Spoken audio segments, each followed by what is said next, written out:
Hail and good evening, one and all. Thank you for joining me for this evening.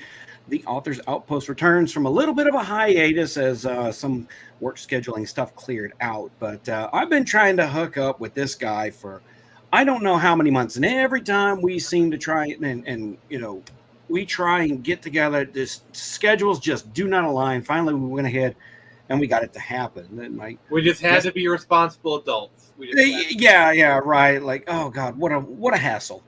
What an absolute bother. But nevertheless, we managed to go ahead and make it happen. I guess this evening for the Authors Outpost is Nick of the Phoenix Press. He's an independently published comic book creator, and soon to be, hopefully, an independently published author as well, which is why he's on the Authors Outpost. I kind of get a little, I had a little interesting brain bug here, thinking, this guy, he makes comics and he's making a book. Does he belong on the Signal Boost, on the Authors Outpost? And now I'm starting to have an existential crisis. But maybe I've got too many live streams for too many things. But what do I do? But I gotta be organized, right? Don't go all beautiful mind on us, please. Nothing beautiful about me, believe me. My face looks like an old catcher's mitt. Well, your wife found something to love, and it certainly wasn't your face. So. Well, what you found to love is definitely aged considerably. Before we get started, though, I mean, what is love? That's why you build. Yeah, that's why you build a relationship on a foundation of friendship, guys. So before we get started, let's go ahead and say hello to who is the chat. We're simul streaming right now on YouTube. We are over on X as well, X, Twitter, whatever you want to call it. Some people tried to call it Twix. It didn't really catch on though. I am also streaming over on Rumble. Excuse me, something in my throat there. Or some of us call it. Sounds like a superior platform. Well, it's catching up a little bit. Long way to go, but hey, I'm more than happy to build over there. So if you guys can give me a follow, a comment, something, anything over there. Actually, let me make sure that the Rumble stream is actually going. And I love when my screen blanks on me like that. It's very nice. Okay. Yeah, we're good over there. Wait, are we not streaming over there? Uh-oh. Please excuse this technical difficulties. John is a dumbass. Yeah, no, there it is. A little bit of a delay there. Yeah, we're doing good over on Rumble. We're also streaming on. If you're watching this, you are also seeing this on Nick's channel as well as his Twitch channel. So if you're seeing this on Nick's channel, we're over here on my channel, JohnADouglas.com. Yes, we're in John's house. We're not in Phoenix Pressland. We're in Black. We're over on my platform for the time being, and any little bit that I can do to help indie folks try and get just a few more eyes on their work and what they're doing. That was one of the whole reasons I created this channel. But before we get too started over on this, let me go ahead and say hello to who is here in the chat. And first up and foremost was the Queen of the Iron Age, Mrs. R.H. Snow, who just got slamma-jammed by a hurricane. I say slamma-jammed, but look, if you guys don't live in the Gulf South like me and R.H. Snow do, you really don't know. Like, there's levels to a hurricane.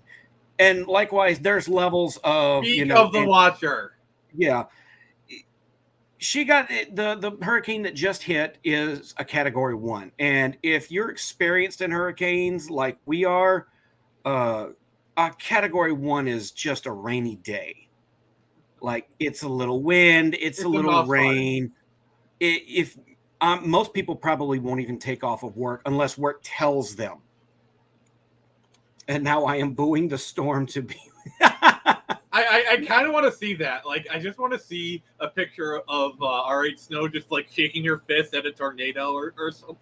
The people demand it, Mrs. Snow. Let us have that. Yeah, you got to realize, a tropical storm, that's just a little wind and rain. A Cat 1, most of us won't even, like, pay much attention if it's anything less than a Cat 3. Cat 3 and 4, yeah, then we're going to be like, all right, got to have our supplies ready, got to get everything ready. I know some people worry, but like me, bro, I was on my porch in the middle of Katrina, enjoying the wind. So like that one picture of the guy with the shotgun in one hand, the American flag in the other, that's actually happens. Oh yeah. I could dig into my Facebook lives because I was live streaming during. Remember the 1,000-year flood that happened in Louisiana back in 2016? Vaguely. Yeah, that was on the news. I was in the middle of that, as in I was literally at ground zero where that happened. And there was a guy in the middle of the flood with waving an American flag. I was not having a good time because I lost both my vehicles and most of the stuff in my house. I was not having a good time that day. But hey, that's all in the past, and we recovered, thankfully, to good folks. Anyway, let me go ahead and go on to right now. Jade Scott is here, says, I know I should be editing, but once in a while, it's good to take a break. Very much agree. Thank you for joining us. Indie author Timothy Wolf says, hello, everyone. Happy Monday. Thank you for showing up to support. Love It Ever After says, dropping some support. Thank you for click on the damn. Okay, boomer. No, Not I the think boomer moment. I think my mouse is running out of. There we go. Either the computer's freezing up or my mouse's battery is low. Love it ever after dropping some support. Thank you for being here. Much appreciated. Dave the Impaler says, "Be careful with this guest. Very nefarious." Don't worry. Don't worry. I know how to handle. Look, look who's talking, buddy. And everybody's favorite mod, Hail the Lore, is here. Hail to you, sir. And lastly, just now showing up, Christopher D. Brand. I made it before the end this time. Yes. Last time he showed up at the end. Good to have you here. Thanks for being here. I figured, Nick, since you were a Genesis kid like I was, and you couldn't make it to the Genesis stream I did last year, I'd bring up the old Genesis background just for this stream, this interview with you. I figured you'd appreciate it a little bit at least. I do. What's sad is I look at a lot of those games, like I've played most of those games. I didn't have a lot. I had plenty of Genesis games, but I didn't have like the entire the entire library, right? Mm-hmm. Like I bought and played as many as I could in the time that I had that particular system, and I enjoyed the hell out of it but when it was time to move on, it was time to move on, you know. And now I very much regret not keeping a lot of the old systems and games that I have. Yeah, my video game journey as a child was pretty weird because growing up we had an NES. And I played that as a lot of kid, but I grew up in a neighborhood, so like a lot of my neighborhood kids, like a lot of people had a Genesis. I remember one kid, like there was one weirdo that had a Jaguar. So like, oh, wow. But they were kind of like the rich kids, like they had like the big TV with the Jaguar. Played a lot of Sega Genesis at friends' house. Obviously, I love my Sonic, love my Streets of Rage. Oh God. And then in the late '90s, we got a PlayStation, and that's where my real gaming began. Good times with that system, no doubt. And my dad had this thing, like when I was growing up, I was kind of split. I was a Genesis kid because I liked Sonic. And funny thing you mentioned, the fact that I was I was a Sonic kid. I read that comic run like through all of the '90s, right? I watched a video last night that somebody did on the drama of Ken Penders and all the behind the scenes stuff that happened there. That is a rabbit hole. That is a hell of a rabbit hole, and it's amazing to go down. But it was not bad in that it had interviews with Carl Ballers and Penders and Ian Flynn, and it didn't paint anyone in really too much of a negative light. It actually was very generous to a lot of the people involved. Well, my takeaway is what Penders, like, honestly, all that Penders, like, yes, Penders is creepy, but all he did was take advantage of Sega and Archie's ineptitude. Okay, yeah. If Archie was on the ball, if Sega was on the ball, none of this would have ever happened. I lay the blame more at like Archie and Sega's feet. Penders, yeah, he's kind of weird, but he took advantage of a situation that he was legally, like, by my overview of the situation, he basically, like, he didn't really do anything nefarious. He just no, and the thing is, Penders is his own worst enemy because he is so cantankerous and so, you know, what's the word I'm looking for? Antagonistic towards anyone that kind of even resembles not being on his side. Yeah. And he's just, you know, there is this level of bitterness and anger that seems to pop up. No, even if he's just living his normal life. But I'm a little torn because really what the win that he had in court, that was a big win for creators, for comic creators owning their own characters, right? Yeah. It was just, but at the same time, dude, you won this court case. You got the rights to all your characters, but all your characters look like one of Sega's most famous characters, Knuckles. You can't use that design. I mean, so, he can, but he kind of threads a thin needle. That's a problem. Yeah, and it's he's using his own art, and I'm sorry, Ken, your art is not aesthetically pleasing to look at, buddy. No. It's again, I'm a little torn. I'm in the one way, and plus him winning that like ruined a lot of the Sonic comic for a lot of the fans that were going along at the time. It basically broke the lore. Like so much of the comic lore basically got gutted overnight. Yeah. Yeah. And look, I was reading that comic from issue 0. I'm talking the very literal beginning, all the way up and through the mid 2000s.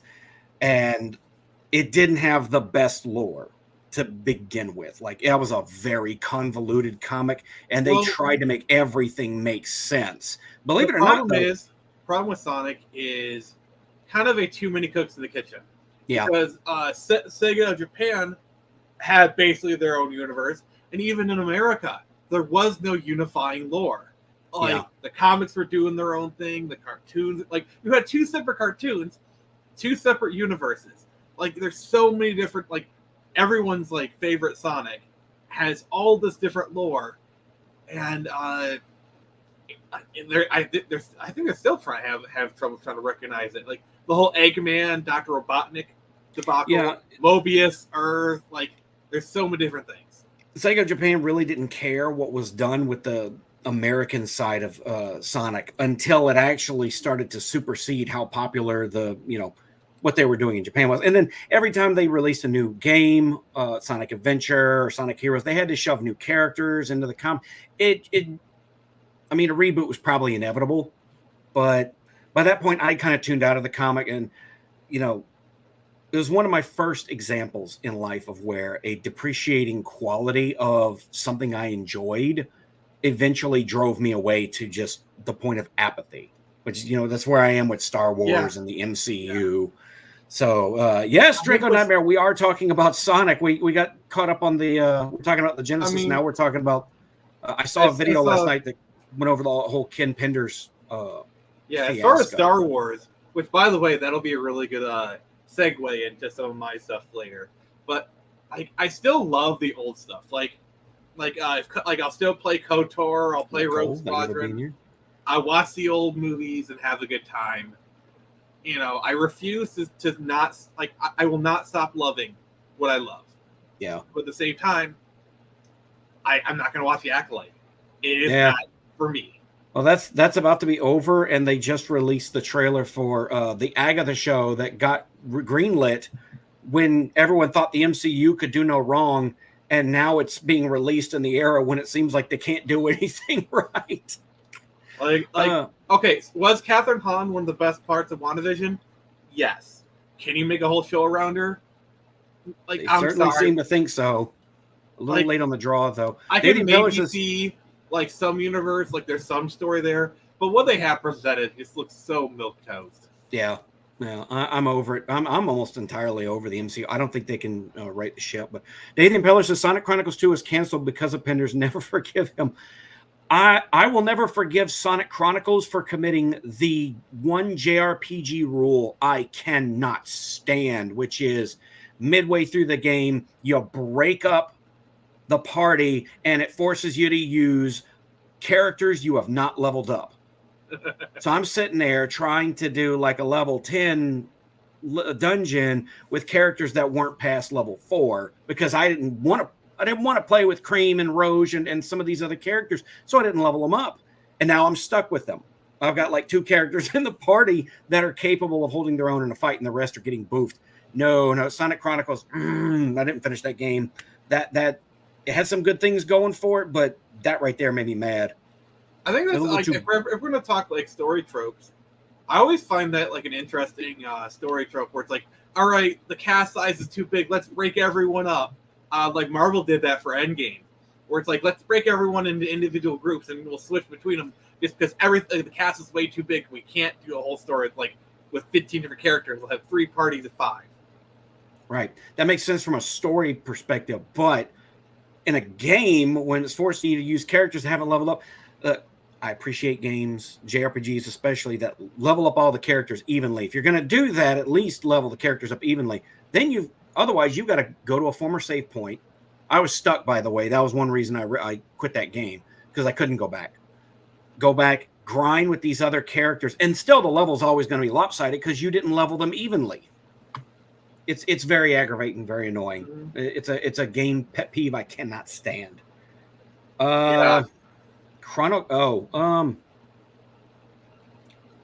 loved Chrono Cross. What about you, Nick? I have like owned Chrono Cross like countless times through my life. Like I've like bought it, sold it, bought it, sold it. It's like so many times. I could never get into it. Like I've played like maybe five, like maybe a collective like half hour in my life. It's a beautiful game. Oh, I just never could get into it. gorgeous. And some of the best JRPG music I've ever heard. It's in this weird and unique spot, right? Chrono Cross is because it's supposed to be a sequel to Chrono Trigger, one of the greatest JRPGs ever made. But it's an inferior sequel. So if you play Chrono Cross after Chrono Trigger, it'll kind of let you down in terms of the story because it barely connects. But yeah, like there's like one or two characters that appear. Yeah. There's like a few threads. Like for example, they had like that BS SNES thing that they finally released with Radical Dreamers Edition that like connects Chrono Trigger to Cross. You know, I gotta try that because that just feels like I got to. Of course, I got to finish Chrono Trigger. But if you play Chrono Cross by itself, you're also missing like critical information. Like you won't get a lot of the story threads that do tie into it. It's okay on its own from a story perspective. I love Chrono Trigger. I've never finished it myself, but I've gotten like really far into it like several times. Right. I love that I love that game so much. Like the music. Frog is my favorite character. I love his story. He is the classic like disgraced knight trying to redeem himself. You know, a theme which you might find a little familiar when you read my book. Did you freeze up on me? Oh, nope, there you go. The thing about Chrono Trigger is they did do some of that cast splitting thing, but the problem with Chrono Trigger is like there's like 50 playable characters, right?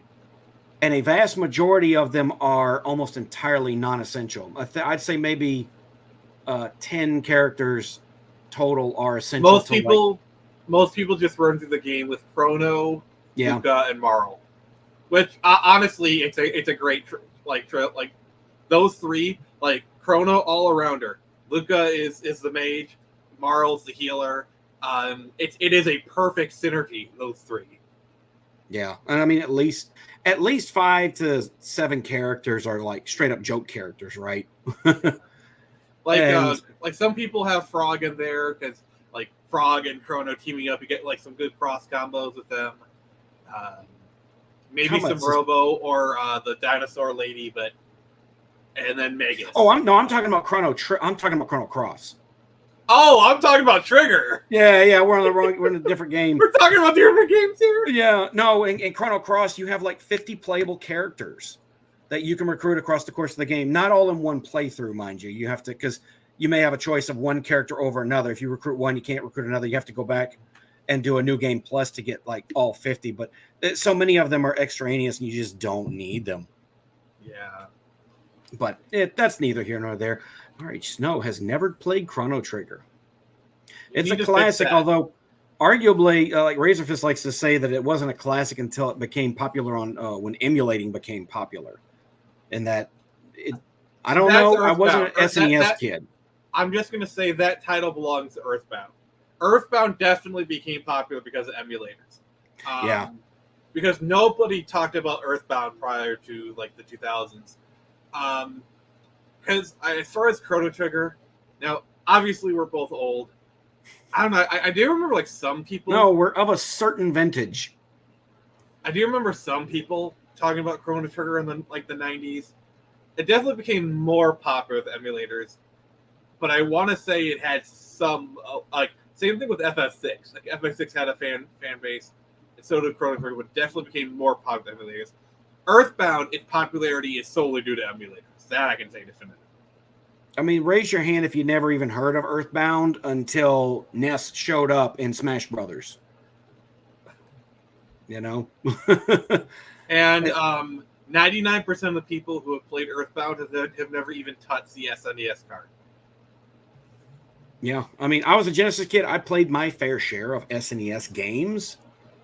But because I had cousins who had an SNES, right? And like I go visit them. One of my best friends had a Super Nintendo. We played a lot of Kirby Superstar Saga. That was a really, really good fan favorite.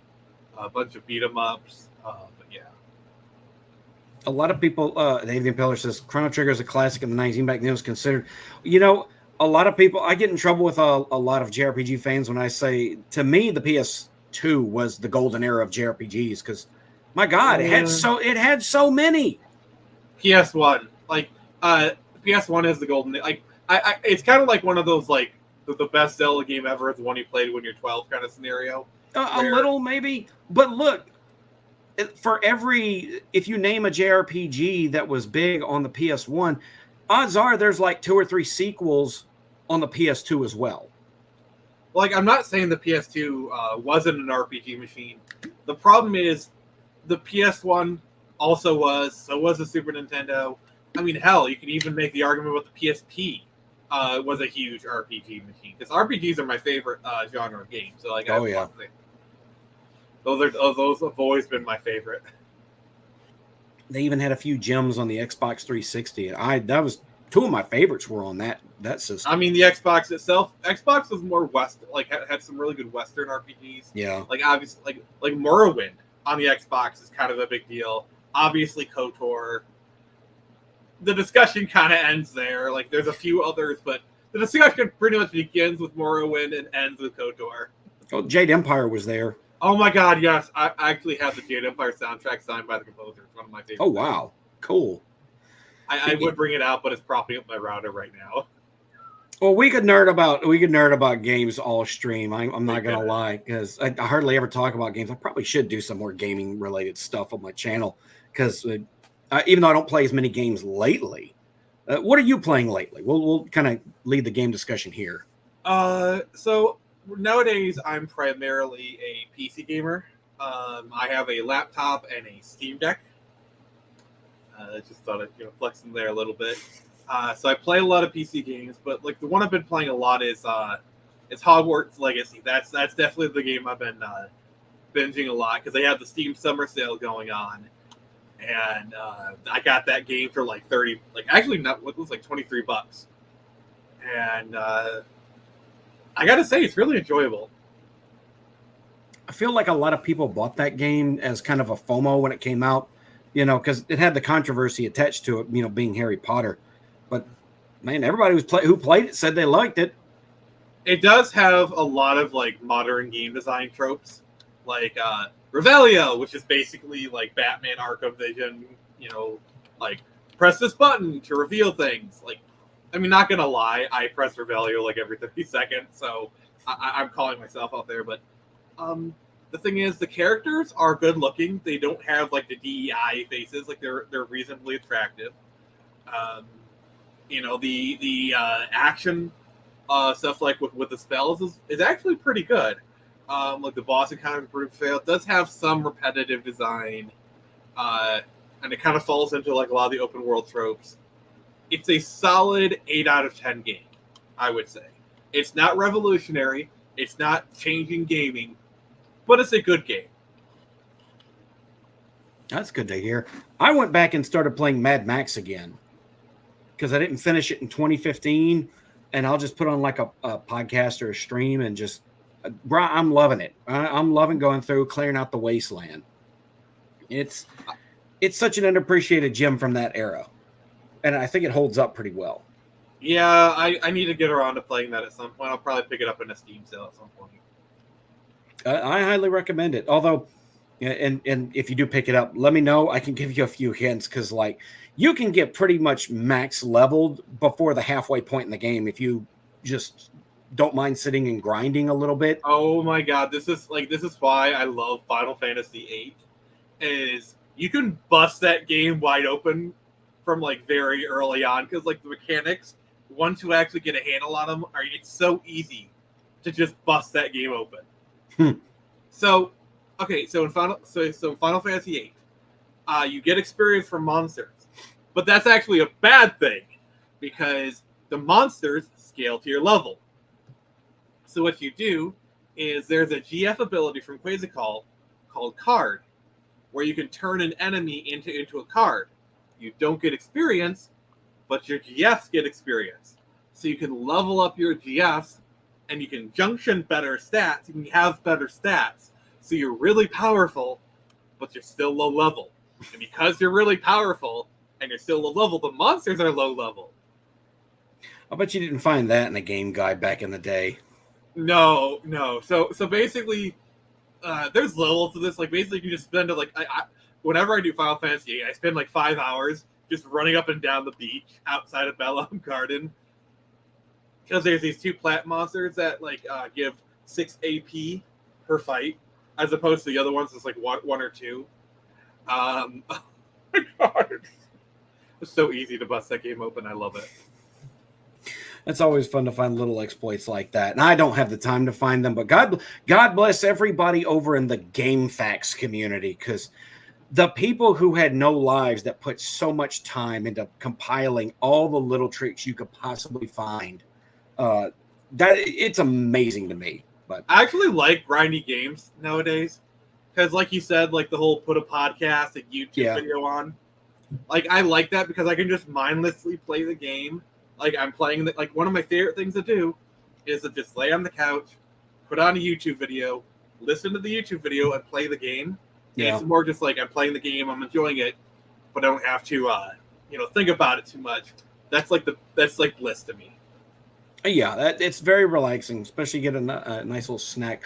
Although these days I'm snacking a lot less. I've actually lost about 12 pounds.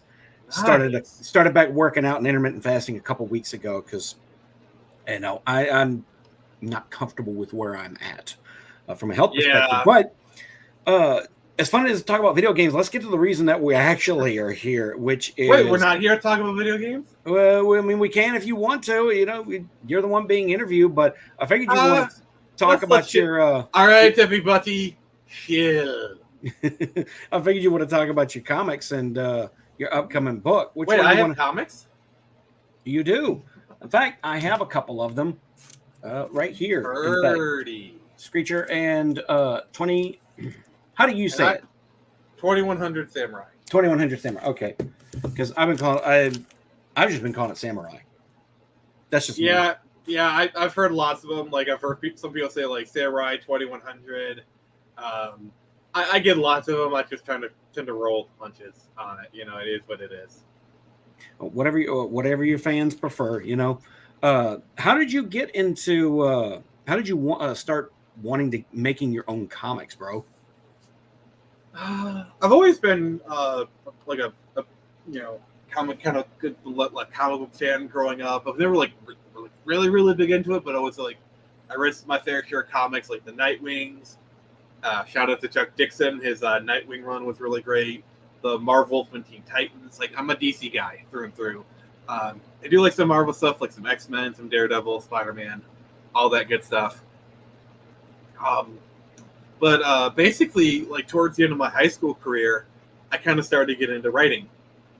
And that's when I created my first comic book, Turned Samurai. So Turned Samurai is like at least, it's going on 20 years old because I created it in 2005. So yeah, this story is older than possibly some of the people on the stream. And then I created Project Axis around 2006, 2007. And then around 2008, I got hooked up with this comic company in Flint called Dark Elf Designs. The guy who ran it, Brian, he became a mentor to me. And I kind of had like a 10-year unpaid internship where like he taught me a lot of things. It was a very casual thing. I kind of served under him, worked with him.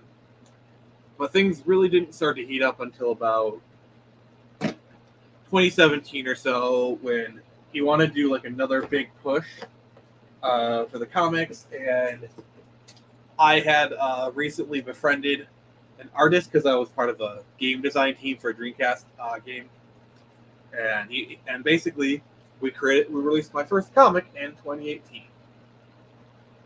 Project Axis. How well did that go over? There are only like 26 copies of these that exist. 26, 27 or so. So like this is going to be pretty rare in the future. I have my copy. It's all good, but I only made about 25 of these, and that's all that exists for this copy. I eventually ended up parting with Dark Elf Designs in around 2018, I got the rights back to my books, and I released a new version of Project Access under my own label in 2020. That was my first Kickstarter. That was successful. I have no idea how I was able to do that. I was such a freaking greenhorn then. But somehow I made it happen. And then I could go through the whole story, but you get it. You get the idea. Yeah. So you kind of started right there, and that was about the point, I think, that indie comics really started to take off. When Comicsgate kind of got off the ground, and everybody started leaning into indie comics, and the crowdfunding platforms really started to make those much more of a viable platform. I'd argue it kind of started to take off like mid 2010s, because you got to remember, I was in the scene as early as 2018, right? 2017, and I was kind of around all that stuff. But I would say it really exploded in 2020 in the pandemic. Do you think? So you say it was already blossoming, and Comicsgate just kind of blew it up and made it much more prominent? Comicsgate is definitely part of it, but it's more just like indie comics in general. Because I remember when the pandemic happened, people were getting funded left and right for their campaigns. People were just throwing money at a lot of these things, as people were throwing money at everything back then. I distinctly remember that 2020 era. It's weird that 4 years ago is ancient history, It really does feel like it. For me, though, because I work so much, it feels like it just happened. Although, frankly, 2016 feels like it just happened, and I had a lot of issues going on in that particular year. So, but that's just my perception, because I'm older than you. I still feel like I'm somewhat in the 2010s a little bit. I don't know. I feel I just feel young at heart, I feel like things are I feel like we're kind of starting to get out of the coma, the COVID coma, and we're starting to kind of get things going again, but it's kind of rough. Yeah, but I mean, that was a lot. That was when indie books really started to blow up. A lot of the booktube channels that are really big now had got their start in the midst of the pandemic, because everybody was sitting around they needed something to do, something to watch, and the other thing is, I think the reason why we're kind of seeing a contraction of a lot of things, especially the indie space, is a lot of people started podcasts during COVID. A lot of people started this and that, and then now that COVID's over and they have jobs, they don't have time for it. That's why we're kind of seeing a lot of people exit the space. I think so, and I think we're seeing some people that really popped off in the last 4 years start to kind of go on a downtrend. Been some pretty prominent YouTube personalities that have deflated, I think. Well, we're kind of in a transition period where a lot of the old guard is either retiring or they just don't want to do it no more. They're getting scandaled out, or so to speak. Like Matt Pat retired. Holy crap, Matt Pat retiring. That was that one kind of threw my son for a loop, because he actually watched Game Theory. I was not huge into watching a lot of YouTube until maybe 2018 to 2019, when Star Wars and Marvel started sucking real hard. And I've been into YouTube since 2011, 2012. This is also the other thing you got to realize is, back in the early 2010s, it wasn't just YouTube, but there was a lot of other sites. You had stuff like Back Out the Glasses, Blizzard Thumbs, Retroware. I was there for all that. I was a Retroware TV guy. I was huge into Retroware TV. I watched a lot of their content, a lot of those people. I watched some Nostalgia Critic stuff, some of Back Out the Glasses, but Retroware TV was my jam. I was on that site every day just watching stuff. Yeah, that was good stuff back then. It was Spoonie that got me into the internet, kind of internet YouTuber craze, right? It was Spoonie, and that brought me into that guy with the glasses. I loved all the Channel Awesome stuff. Mm-hmm. Truth be told, I was kind of upset when a lot of it fell apart, and that started with Spoonie kind of splitting because of his controversy. And oh God, I miss Spoonie. He was so good when he was on point. The problem with that, that guy with the glasses, is Doug is at best incompetent. Like he's not like this evil Machiavellian villain. The problem is like the change the channel people. They were just as like toxic, if not worse. Yeah. I think as years have gone on, you kind of look at who was making the accusations, and you start to think, hold on now, you're not completely innocent in a lot of these things as well. Like to me, and some of them I think are a little scummy, and like kind of reeks of that. Like I watched a lot of View Warrior stuff, and I just think about it and I feel disgusted.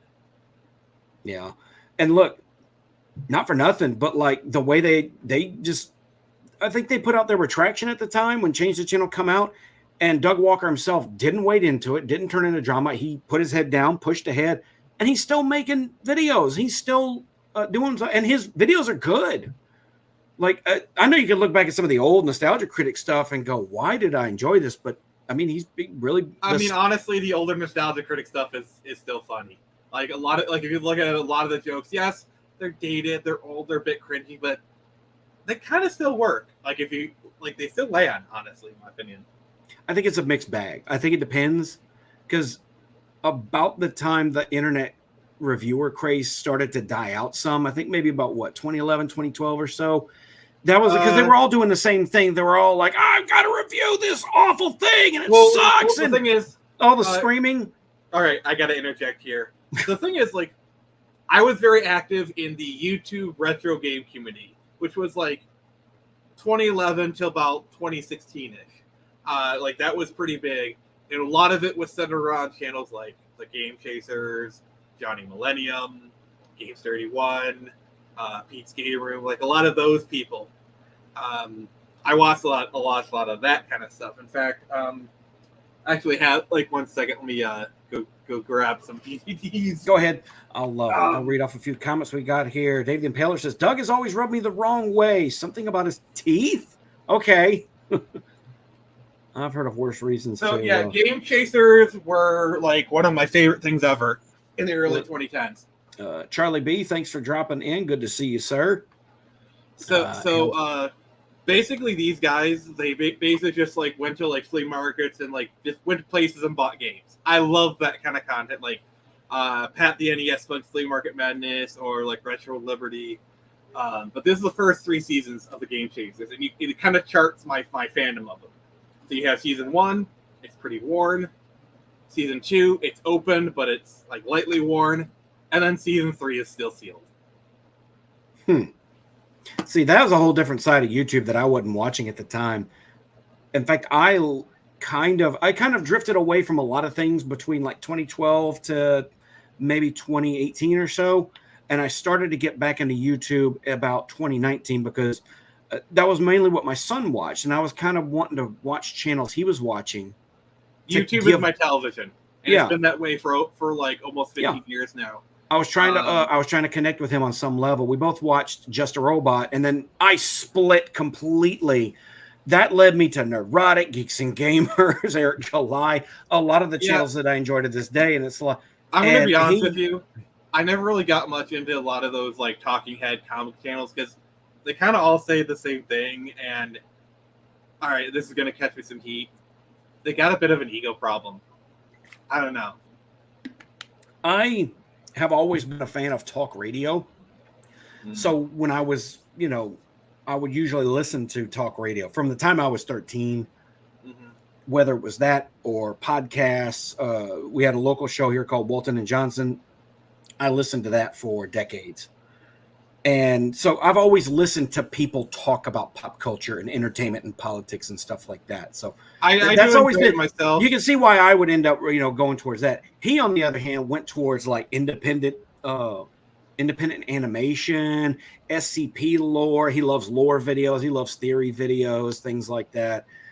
Dude watches a lot of stuff.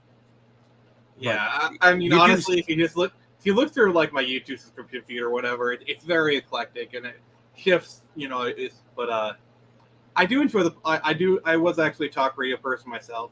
I live in the Metro Detroit area, so like I remember I watched a lot of listened to a lot of Deminsky and Doyle. If you recognize that, you're the Detroiter in New Jersey, but like I don't know, like I used to watch a lot of Midnight's Edge on YouTube a lot. Oh, But I kind of do got I got out of them because they used to do like really good like documentary kind of style video essay stuff, and then it's just like, oh, let's do a podcast, and they'll just do the clips. And I'm not the biggest fan of that. I say that as that's basically my content. But the problem is they got a little bit like they started to get a little bit high on themselves. See, like in my opinion, the greatest thing you could do as a content creator is blame your audience. Okay, is attack your audience. That is the worst thing you can do as a content creator. Well, or at least one of the greatest content creator sins. Okay, if I put out something that the audience doesn't like, that's my fault. Okay, that's my fault for making something that they didn't enjoy. It's not the fans' fault. You know, they're toxic, they're asshole. No, I put out something that they didn't enjoy, so it's my responsibility to make something better because I am beholden to my audience. If they don't like something, they're under no obligation to purchase it or engage with it. Yeah, it was that attitude that drove me away from. I believe it or not, I used to watch Movie Bob. I used to watch Jim Sterling, and like their toxic attitudes, especially towards fans that disagree with them on their political takes. You know, instead of just saying, "Hey, this is just the way I am. I'm sorry if you don't like it," you know, just blatantly.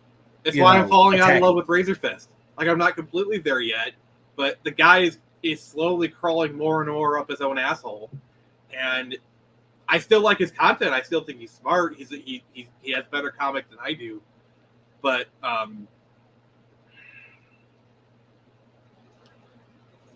don't know, just the way he is on Twitter and the way he is when people disagree with him, it's very childish. Draco says I used to watch Sterling as well. He fell downhill, though his weight hasn't fallen. That's been a brutal downfall too. Like I watched when Jim became Stephanie, and it was about 910,000 subscribers at that point, and it just tanked and has lost over 220,000 subscribers since then. Yeah. And every time he dips under 100,000, like under 800,000, under 900,000, did like a sarcastic, snarky, attack the audience style video, and just attack the audience more. And it's like, okay, go ahead and bleed subscribers, man. You know, I'll. I don't even know who these people are, right? Yeah, like another person you probably don't know is I used YouTube's, to watch at the end. Like, there's a lot of these people. I think it's kind of the life cycle of a YouTuber. Is they rise up, they get popular, and then they kind of start to believe they're like kind of start sniffing their own farts, get high off their own supply. Oh my God, Draco mentioned just some guy. Actually, just some groomer, that motherfucker. Yeah, because I still really like his videos. I thought he was. I loved him. I thought he was real smart. And then he went on a stream and he went up against Nick Rekieta, who's also on Hard Times, and tore him apart. Come to find out, he's only smart when he's got a good script to read from. And that's right, man. That's right, MSK. That's right. Say what you will about Razor Fist, but that guy can actually like think on the fly. You got to get. I wish I had his ability to talk off the top of my head like that. So, like, I really do. At least he can hold his own in improv. You got to give him some credit for that. So. Oh yeah. What do you Sorry, mean? buddy. Nobody gives me ESG bucks, bud. Sorry. What do you mean? I'm Irish. He's Norwegian. He's a Viking. There's your diversity. I'm technically somewhat German. I'm Cajun. See, John's people. My lawyer's gonna be calling my you. people. Anyway, we've gotten off track. I mean, regarding Gail Simone, I like her older stuff. I'm not, but she's gone way off the rocker. Her like early 2000s Birds of Prey stuff. I'll say I like it, but never really was a fan. Look, let's get back to your comics though. Comics. What's that? Talking about everything but the comics. So, which one did you come up with first, Screecher or 2100 Samurai? Project Axis. Project Axis turned Samurai, and then Screecher. Like, I actually had a 2-issue of Turd Samurai in the books by the time I did Streacher. And what was the inspiration for both of these? So for Turn Samurai, it's kind of like, you know, the teenage, like, let's mash up everything I love and put it in a blender. You know, stuff like Samurai, Cyberpunk, The Matrix was a huge inspiration. A lot of anime, and just putting everything I loved and just kind of doing my own thing with it. I mean, it's almost like an isekai story, you know, about the samurai out of time in a way, yeah. cyberpunk future. You know, and you can see why he would be a little confused with that. And it's an interesting exploration of, you know, he really doesn't understand anything that is going on. You know, when he comes into everything's got to be explained to him by his companion. Yeah, and then there's plot stuff that I have not revealed publicly. You know, there's revelations that will come out with Turn Samurai that I'm going to meet.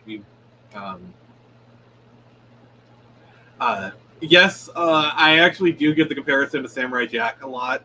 I've actually never seen Samurai Jack, and now I'm kind of afraid to do it because, like, I'm afraid if I watch it, like, some of the ideas will bleed through. So, I would say that's a good thing to take inspiration from, because Samurai Jack is as far as the storytelling aspect is goated. There were some episodes that are just absolutely genius work, and Genndy Tartakovsky, like his work, especially with Clone Wars, creating visual, him being able to create visual stories without much, if any, dialogue.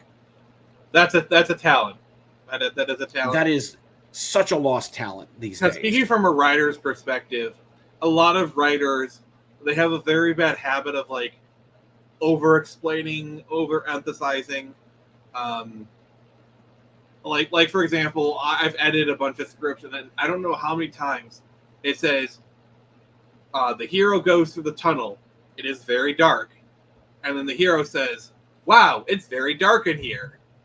Yeah, like, no shit. And I guess, like, oh, Stan Lee did in Spider-Man. Doesn't make it good. Like, that's kind of one of my pet peeves. Is like, it's like a show don't tell kind of thing. And in my experience, a lot of beginner writers, they haven't developed the skill to trust their artist yet. You know, because you need to trust your artist to deliver on what you do. Like, I worked with the same artist for a couple of years now, a guy named Brian Q. So we have a good rapport. So, like, I know that if I put something down there, he'll deliver on it, and if he doesn't, we can always work with it, and it's no big deal. And he's the artist for 2100 Samurai, correct? And Screecher. And I tell you, I do still owe you an official review. I haven't. I've said this before. I was stymied by a lot of work and, you know, transportation issues the last several months, and it kind of put a lot of my video work on the side. But, you know, I read your comics, and what I like is that the progress of both your writing and the artwork at the same time is increasing in quality. And I've long maintained this is what independent creators need, is the time and the chance to grow in their craft. Yeah, if I have one gripe with the indie community, it's kind of like this obsession with quality, especially from beginner artists or even in general. Like, everything has to be on, like, the best paper, like the Sorry. Yeah. MSK is being... Yeah, I see him. He's trying to derail my chat. I'm about to bring him on here and just and berate him into his face. Smack the black guy around. I don't want to be charged with a hate crime, though. If he slaps you, is it a hate crime? Right. No, probably not. Of course, if he slaps me, I can take it. But anyway, this is a gripe. I probably need to do a video about this myself, because there's this tendency for some people in the indie creator community to kind of point themselves as some arbitrary bar of quality that you have to be at the level of the mainstream. Well, the mainstream is very shit right now. the mainstream. Yeah, it's a very low bar to begin with. Right. Like I was I'm reading gonna be honest. comics. This is the Back main in the reason day. I love Comicsgate. This is one of the main reasons I love Comicsgate right here. Is a lot of Comicsgate has this obsession with quality, and their view of quality is stuck in 1993. They refuse to evolve, and it's like they want and there's this debate should comics cost $10? That's what I sell them for $5 at conventions and 10 at stuff, and I'm like, what am I doing wrong? Nothing. You're doing what every creator should do. You're getting I better was being by every sarcastic issue. with that comment. Yeah, and writing novels not any different. I wrote as a hobby for roughly 15 years, and on and off trying to get my novels off the ground until I finally had the formula for writing a novel click, and the right story came along. That became The Black Crown. And and if you look at my comics, there is a distinct evolutionary path. Like you go from Project Axis to Sharon Samurai and all the way to Screechy #2. That there is you can see each comic I got better and better and better. I look at it as, let's say your kid, your 10-year-old comes up and says, "I drew you, Dad," and she comes up and she put that thing on the fridge. Yeah, you put it on the fridge. You don't look at it and start giving it professional style critiques. And because a lot of people feel that the only way for the only people who are going to succeed are the people who make it through the Whiplash level of critique. You've got to run through the fire and push through and ignore everybody's critique in order to come out the other side stronger. And there are some creators who are going to do that. They're going to take negative feedback and they're going to basically ram their head through the wall until they make it happen, because they're not going to be denied what they want to do by somebody else. But the problem with that is actual constructive feedback is very rare. It's very hard to get, because a lot of it is either snark, it's concern trolling, it's a lot of power plays or whatnot. To get actual honest to God feedback, it's hard pressed to find, in my opinion. An honest critique. A dishonest critique is somebody that doesn't care about what you're doing. They just want to discourage you from doing it. Again, they want to discourage you from being their competition. That's the way I have seen it. Yeah, crabs in the bucket. Trust me, I've been in a couple of indie comics creator buckets, and I've escaped them, and they weren't too happy. Sorry, I was caught up looking at what R.H. Snow is. What about the ones who just start crying? Well, in that case, R.H. Snow, I will give you a hug and a cup of hot cocoa. Right. And see, to me, all an indie creator really needs is the space to grow, and there's no reason you can't start building a readership who likes you at the start, and you build and build and build. You create, and eventually one day you do get to this point where you're putting out your best work because you were encouraged to do so. I'm not going to be a part of the crowd that's going to look at an indie creator and say, you need to do better. You should not pointing out anything good at what they did, only pointing out at where they did bad or where they needed. If I were to give my best Mr. Miyagi impression, Nika-san, your best comics still inside you. Yeah. It just takes the time to be able to do them. Most of the most egregious example is the Rippaverse comics, and it's got top quality production and top quality distribution, and Eric's brought on a lot of people, and I've never seen any comic in the world get nitpicked more than Eric's comics. Is there legitimate reasons to have gripes there? Yes, Eric is not perfect. He's not a saint. No. He's a human being.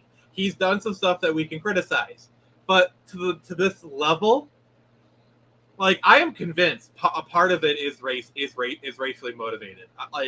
I'm sorry. I've seen some of his critics go full mask off racist when pressed enough about it. Because there And is nothing some of them, progressives hate more than a successful black man. others are definitely the crabs in a bucket and operating from a place of jealousy. Oh, But I remember when this happened. I was talking to some of my fellow indie people, and they were all getting pissy. Like one person straight up told me, like, "Oh, he hasn't put in the work. He's earned it. That's why I don't like Eric July." I'm not naming names here. I'm just saying what I've been told. oh, I know. I've seen a lot of it. And if you don't care for the comic, for me, look, it's fine. You don't like the comic, you don't like the comic. Believe me, dude, I've read so many worse comics. Your comics are fine, okay?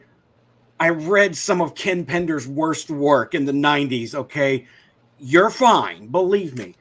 And like as far as the Eric July stuff, I personally have never bought his comics. They don't really particularly interest me. Yeah, but I respect and the that's hell fair. out of the dude. I respect the hell out of that man for what he does and what he did. But if I you're respect only- his success. I respect his gumption. To me, he's somebody to look up to. Yeah. But to me, if your only personality trait and your only thing that you're doing in your online existence is hating on Eric July, you've got problems. And you need Oh to my get God. over those personal hangups, okay? Look, Yeah. there's guys I don't like anymore. Movie Bob and Jim Sterling, I mentioned them. Movie Bob, dude, I hate his guts. I ain't gonna Yeah. lie.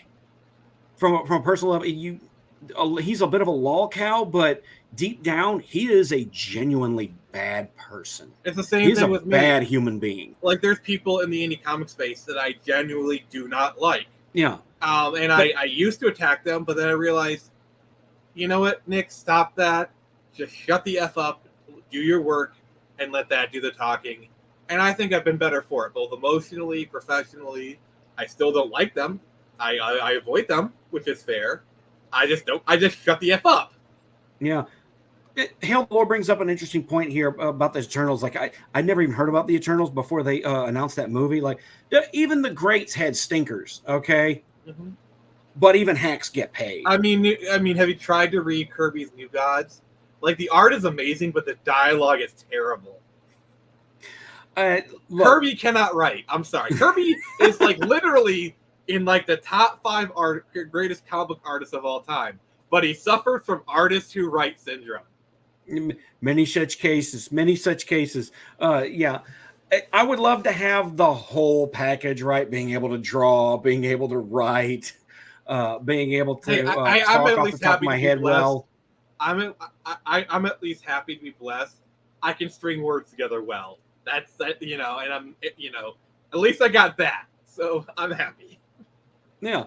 But what I recognized is, especially from like the F&T crowd I mentioned earlier, as much as I do like watching them, and as cathartic as it can be to watch them absolutely destroy something awful like Rings of Power or the Acolyte, at the end of the day, what are most of us doing? Most of us are asking, what else do you got? Yeah, that's why I stepped out of the fandom menace. And this is a problem I have with a lot of people. It's like, okay, Star Wars sucks.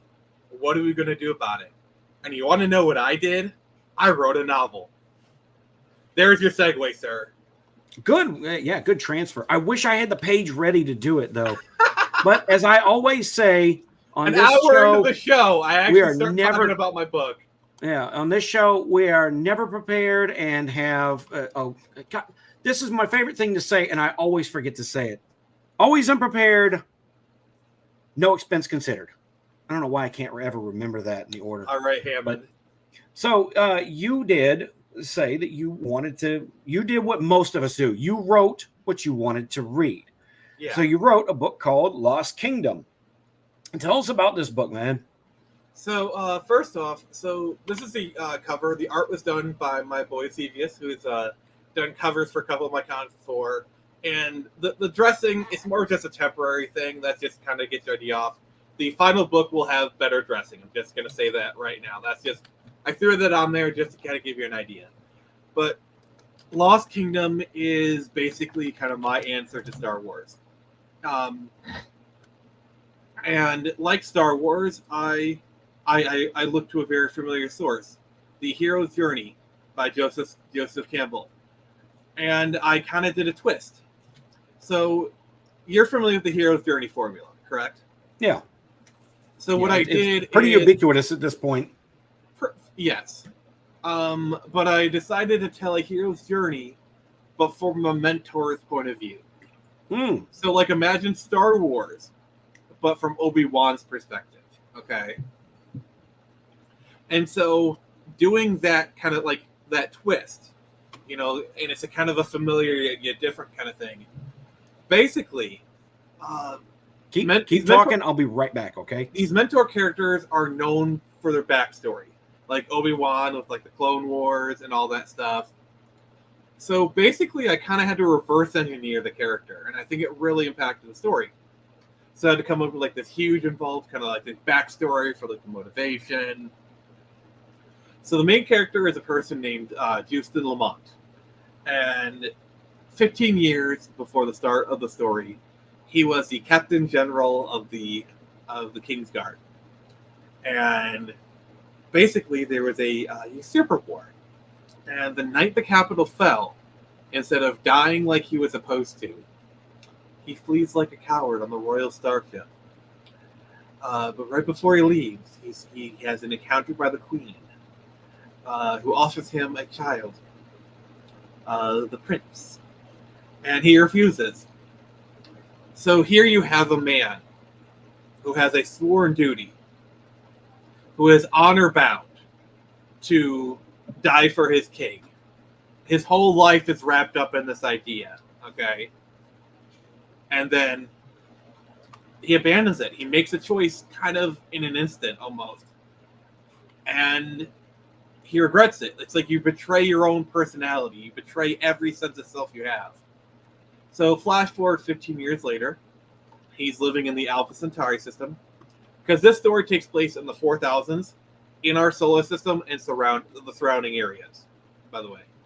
So he's in the Alpha Centauri system. It's 15 years later. He's been making his living as a mercenary. Anger and booze have been his coping mechanism. He's basically been using anger to fill the guilt in his heart.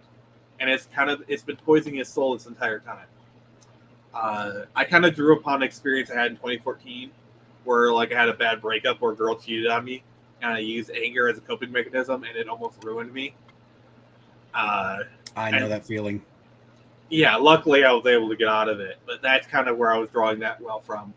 So it's 15 years later, and he gets tasked with taking this 15-year-old snot-nosed punk back into the Sol system. And so kind of begins this journey of discovery where Juice kind of is confronted with his choices. He has to make a choice of, does he want to be the person he once was? And what is he going to do with this kid who is very annoying? Because you know how in episode 4, Luke was kind of like a brat? A little bit. He had the tendency, but I think it came across more as, like, you know, a bit of immaturity and misunderstanding. Because you saw that disappear in the subsequent movies. Yeah, but think of that, but, like, up to 11. And so you have these two kind of fish out of water people. And they have to learn to, like, get to know each other. Yeah, so, like, the story is kind of like a point-to-point. The thing is, I wrote it basically like a comic book. And what I mean by that is each planet is kind of its own storyline. There's also some KOTOR in there. So, you know, in Knights of the Republic, each planet was kind of its own little thing you could do in any order. Don't hate me. I did not really get that far in KOTOR. All right, bye, everybody. I didn't understand the D20 system at the time. You need to play KOTOR. It's really good.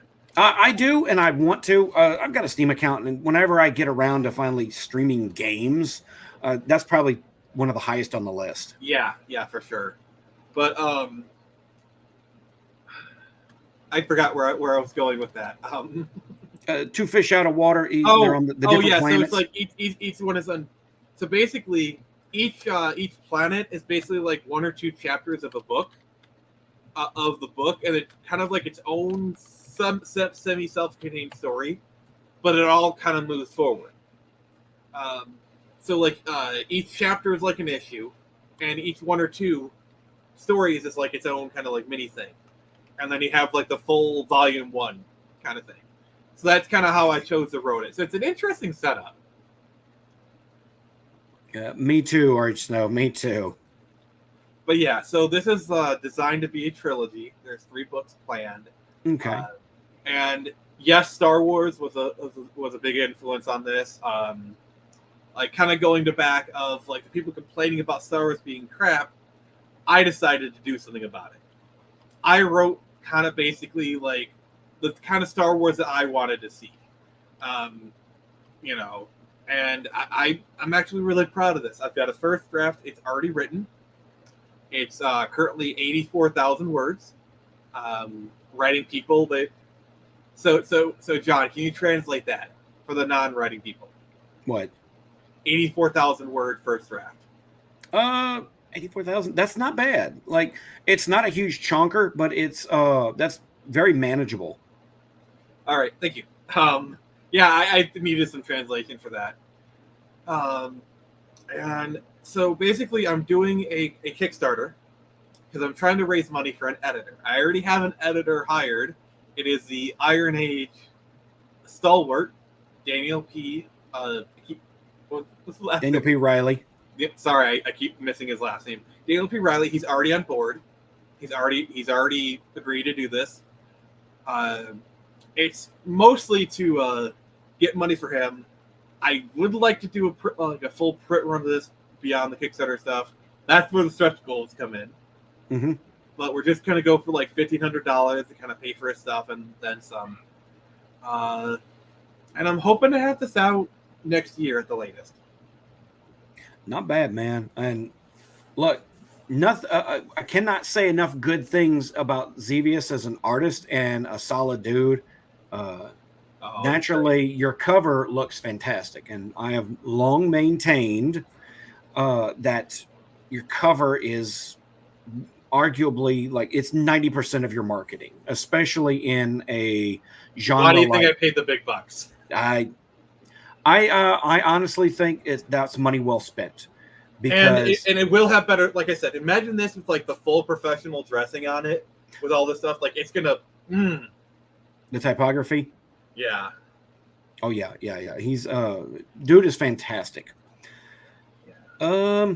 There's a good question. I'm not sure the answer to this. Patty's Parlor Games over on Rumble. Thank you, sir. Is there a general rule for how much of the book you should have written before you consider a Kickstarter?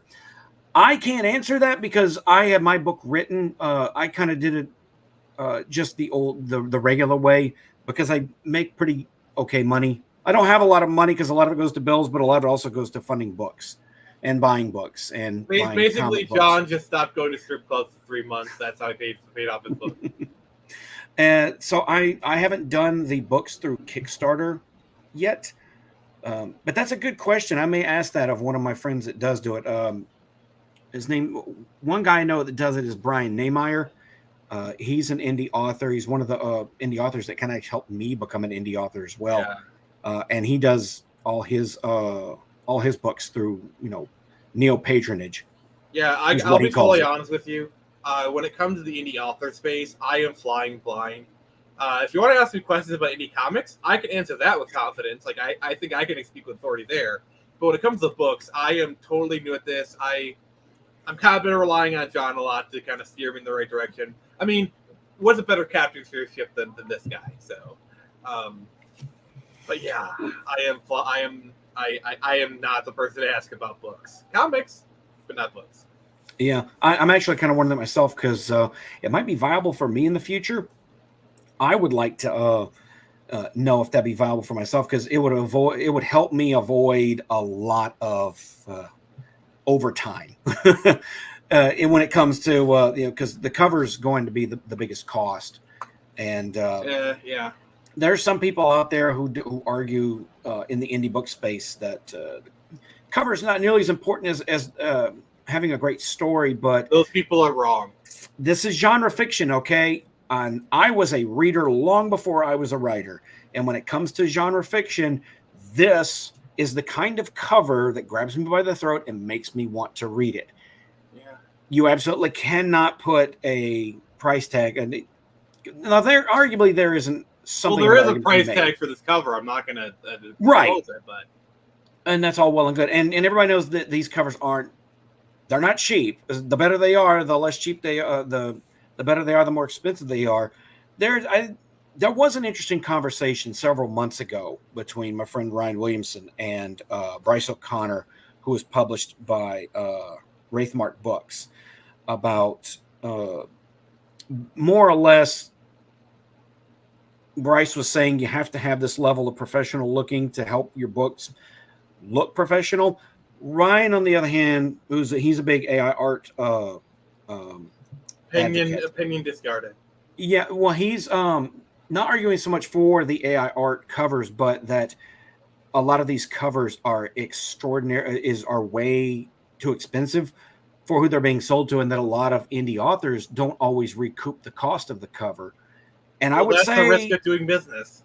Yeah, to me, this is the price that I am willing to pay in order to have the level of quality look that I want out of my books, because I want to write both the kind of book that I want, but I also want to present the kind of book that I myself would want to pick up and read. There's also the other thing to consider is what happens when you do make it big and they want to monetize your back catalog. So let's say it takes 10 books. Like your 10th book is the one that pops off. Those other 9 books, the publisher is going to want to republish them. Would it be better to already have a good cover? So like let's say you're an indie author and your 10th book pops off and you want to republish your other stuff because now you got some traction, you got some fame. Would it be better to already have a good cover that you don't need to redo in a professional sense now that you have the eyes? Yeah. Before we go any further, John just posted the link. Thank you. If you want to check out my comics, they are available digitally at Global Comics. Some of the issue 2 of Streaker is currently a Patreon exclusive, but that will be added to Global Comics here in the next few months. From my money, I think there is a point to be made that some of the covers can be a little excessive in price, but wait, where was I going with this? No, don't go. My thoughts are fleeting away. I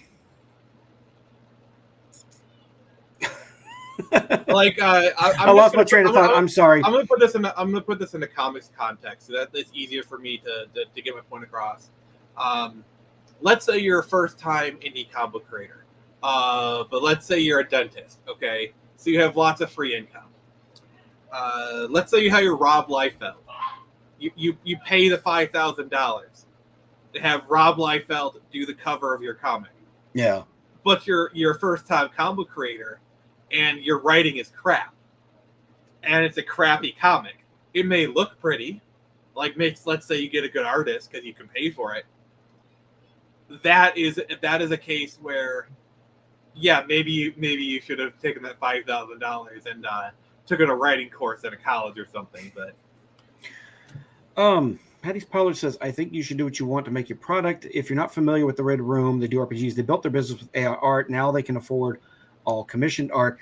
And that's been an interesting thing to watch. I have not really weighed in much on the AI art thing since it started. Agree to disagree, Patty. I think I'll just leave it at that. Yeah. When it comes to the AI art thing, I kind of zipped up and shut up because I was just going to wait and see how it turned out. And the truth is, a lot of normies really don't care if it's AI art. A lot of them can't even tell it's AI art.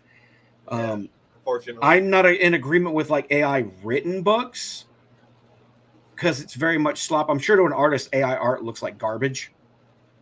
But I mean, there's regular written books that are straight up garbage. A lot of them in the romantasy genre. Yeah, they sell. See, my thing is, I have no problem with AI assisted tools. AI assisting your art, because that stuff has been going on. Literally since the dawn of content creation. What's the difference between you're using Photoshop in 1993 and you do a gradient background? Then that is a form of AI. If you really want to get pedantic about the argument. See, my problem is a lot of the AI art, the way a lot of the AI art bros act, they act like damn fools. They're very like, oh, AI is the future, just shut up and take it, you know. Or like you criticize AI, they get very immature. I don't know. It seems like everybody I've met, especially a certain sword tuber, who basically ruined his career pushing AI. We all know who I'm talking about. They get very immature about the argument. I'd love to talk to a reasoned AI art person. It would probably be a good discussion. They might even change my mind, to be honest. Ryan Williamson he loves playing around with AI. He didn't. If they argue in good faith, they'll talk to him. So yeah, he's in good faith. Like he's been in love with it the entire time it's been out because he's always wanted to be able to, create the kind of images he sees in his head. And if you follow him on Twitter, like he will absolutely. Sorry, I was trying to move my phone around. He'll absolutely, spend a lot of time, fiddling with the images that he comes up with. He sees it as valid, but when it came to his book being made by the small press, Doomsday Recon, Wargate Books, they shelled out for a traditional book. He did kind of admit that, the AI art covers are going to get a lot of backlash. And I think that a lot of, especially in the indie spaces, a lot of readers are, they're supportive of the artists that that are out there as well. They support human-made art. So there is a contingent of people that are going to see an AI art cover and they're going to nope out of it. Okay. You've already tried having this conversation with Ryan. Yeah. He's a AI art defender. Not to the extent that Shad is. Shad basically tanked his YouTube channel defending AI art. Yeah, and I was not surprised to see him go so hard into the AI art thing, and then like months later, he's talking about my channel's dying. Like, dude, you started talking about stuff people didn't want to come in to listen for. You're the Swords and Castles guy, talk about Swords and Castles. Not just that, he also committed the grave sin that I talked about earlier. He basically attacked his audience. Like he basically, oh, you're wrong, you're this or that. He got really aggressive about it. Because you know what happens when you do that to your audience? They're like, you know what, screw you. I'm not going to watch your channel. Screw you, Yeah, I agree, Andrew Campbell. Like you can tell he really, really wanted to be an artist at some point, and he thinks AI art is a bit of the shortcut to that. And you know what? Look, I'd love to be an artist too. I'd love to be an artist, but at this point in my life, I am not rededicating all of my artistic ability to, drawing. And like, I've got dysgraphia anyway. Anything I draw will look like shit, no matter how hard I try. See, my thing is, 42 years old. I ain't got time to relearn the trade. I've tried to learn how to draw. I actually took into the drawing classes in college. I got like tremors in my hand that make it a little bit difficult. Plus, like I'm like you. I'm at the age where I don't want to spend the time. I have enough musical talent. Like I play a little bit of guitar. Where like I'm like talented enough with guitar. Where like if I really wanted to, I could actually probably become decent at guitar because like I already have kind of that basis of the guitar where I can move it up and down, kind of crazy stuff.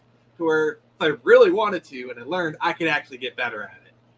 Yeah, I'm laughing at what Dave said. We'll make our own AI Shadversity channel. I thought real hard about doing the most asshole thing possible, which was taking an AI image that he generated and using it in something I made. But like, that's a step too far. That I'm not going to do that. That would be a lot much. But I will say, I will give props to where's that comment at? RH Snow. She does her own artwork, and her own artwork is very distinctive. And I like that. To me, it adds the personality to the world that she builds. And that's one of the things I like about Watcher of the Damned, is that she puts her own personal touch into it. Like, actually, I doodle sometimes, but it's just for me. It's just more just because, like, I just enjoy creating little goblin creatures. Like the facial expressions and whatnot. It's crap art, but I just do it because, like, I enjoy it. It's kind of fun. but I'm not trying to make money off it. It's a little fun, some stuff. And of course, you could also be like, hold on, let me find this book up here. You could also be like Janie Wirtz, who is an author. Hold on, I got to adjust the view here. She is an author, and she's an artist, and does the art for her own book covers. God so, dang. like, it's damn near the trifecta. That's the perfect pairing right there. You can make your own art. Double threat. Yeah, the double thread. You gotta love it. I mean, honestly, my thing is, I'm just happy that I have writing talent. Like, I'm thankful that I'm actually skilled at something. The way I see it, it's better to be skilled at something than to be skilled at nothing. And look, stick to it. Keep doing it. Take criticism that comes to you from, an honest source. And even if it comes from a negative source, you can always kind of incorporate, like a common denominator sort of complaint. Yeah, I do that a lot, actually. Because I've actually received feedback from my comics, and a lot of them I get kind of like the same ones, and I do try to, like as I go forward, with certain things to kind of correct those. Because if 5 people are saying vaguely the same thing, then maybe there's a point. Yeah. For sure. I mean, I did that with my own book, and try to fix some of the things that commonly got pointed out to me, both by my editor and by my fans, and even some of the idiots that have decided to become my haters. One of the things Nick Recato said. Did you use 3D backgrounds? No 3D assets. I don't even know how to do that. Not that I care. Why would I give a shit about that? I mean, just really. I don't care if weren't they at one point like going after Eric for like the page thickness or something really stupid? Well, that's the thing, right? Everything they can find that they can turn into a nitpick, they turn it into this nothing burger supreme with a side of bitch fries, and after a while it just becomes noise. It's obvious you don't like the guy. You're predisposed to disliking everything he comes out with. Those are the ones that I kind of stealthily blocked and put off to the side. Like, the problem that I have is some of those are kind of unhinged. I'm not going to name the name, but you know who I'm talking about. It crosses some lines. I'll mention what's his face, Dick Masterson, piece of garbage, because he tried to give a bunch of critique, but he didn't care. It was never about critiquing it. He didn't care about the art. He was trying to ruin Eric's reputation. A lot of his fan base does that too. He came out with like this massive 36-page critique, like some of the most nitpicky shit I've ever seen. It will put Mahler's videos in nitpicking to shame.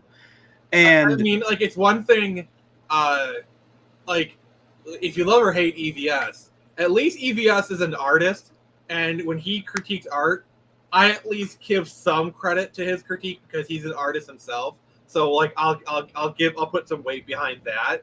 Like or hate what he does, at least he's an artist and he has some authority to like critique art. Yeah. So what does Dick do other than just 36 pages of absolute nonsense? For whatever valid criticisms might have been in there, it was lost in this forest of just complete and total nitpicks. There's not a comic book or a story on this earth that would survive that level of nitpicking. Well, right? This is someone who's determined to find something to not like. Real quick, Jade Scott for $5 for a super chat. Thank you so much. Thank you. They all miss that this isn't about what AI can do, but what it will do in the future with machine learning. It's terrible for all walks. I don't know. I keep hearing that argument of like, oh, just wait in the future. Like, isn't AI art actually getting worse because now they're sampling other AI art? I don't know. My friend Nerva, that I follow on Twitter, he can actually put out some really good images. I think he uses Bing's AI, but whatever he does, he knows how to do it very well. And some people have gotten really good at knowing how to make the machine spit out what they want. But at the same time, a lot of, I think there are some AI machines that they're now starting to learn from other AI art. So yeah, some of what they're generating is worse. But here's the problem that AI art is going to have to overcome for interior art for comics. Covers they can already do to some extent. The problem with interior art is getting AI to keep to one character design. Like, especially if you have a complicated character design. Like, I'm just going to tell you right now, Thanks for watching. AI Charlie. cannot make Screecher. Okay? Yeah. Because, like, the Screecher art design, it's going to be wildly inconsistent between pages. Right. And so AI Like, art that's a cannot disaster make for interiors. if you're trying to, like, there's some people that'll come out with the AI movie trailers, right? Mhm. And on the surface level, they look cool. When you zoom into like the details, they seem nonsensical. And going from like clip to clip to clip, and you'll notice it's wildly inconsistent between the look of these characters. Even the same character in like say 30 seconds. Like if you can't teach the machine to say, hey, take this image you generated and do more of it, I'm sure they'll try to figure it out at some point. I mean, like, I will say, I honestly actually do enjoy AI music covers. Like, where else can you have Freddie Mercury sing Mr. Brightside? I will admit, Some of those are really good. fucking hilarious. Like Cartman doing "Bring Me to Life" is actually legit good. You know, Or- the one that's or the the one that's Clanker. made me laugh the hardest. The Clanker singing "Do It My Way." What is it? Oh god. Oh, right. Hold on, I'd have to look it up But have you seen the? because I got that Droid music wrong. doing Frank Sinatra. I think I've seen that one. Oh yeah. There's this guy. His channel is There I Ruined It, and he did Hank Williams singing Straight Outta Compton. You want to hear this one? You're gonna get your channel demonetized, but Maybe if I just play a few seconds of it. let's hope it's the not YouTube copyrighted, AI please do not fail us, It's copyrighted though. Why would I get a copyright strike for AI music? because the tune is. You want to do it, fine. I'm gonna have to edit it out of the video, but go ahead. Hold on. I'll just play a few seconds. I won't play the whole minute and 20 second clip, but like just the start of this song is absolutely hilarious. There, you'll get an idea of it. Let me share the screen. Volume up. Let me know if you guys can't hear this, okay?